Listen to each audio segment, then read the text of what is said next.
हमारा बिरयानी चावल वेजिटेबल के साथ तैयार है। मैं सिर्फ ऊपर इसके लाल प्याज करके डालूंगा। ये देखिए ज़बरदस्त भाप आ रही है कैमरे पे, ज़बरदस्त बनी है। आप देख सकते हैं खुशबू उठ रही है ज़बरदस्त किस्म की। दूसरी जगह सूप तैयार है। तीसरी जगह मैंने रायता कर दिया है तैयार खाने के लिए। और इन बिरयानी चावलों पे हम प्याज का डेकोरेशन और खाने में भी मज़ेदार होती है।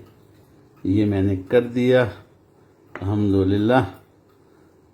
उम्मीद है आप भी बनाएंगे, उम्मीद है मुझे दुआ में याद रखेंगे। तो आज के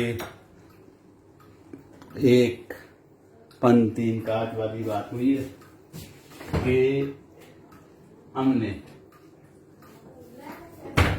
फीकी बच्चों के लिए सब्ज़ी और चिकन, सूप और बिरयानी चावल एक साथ बनाएं। उम्मीद है आपको पसंद आएंगे। उम्मीद है आप मुझे दुआ में याद रखेंगे।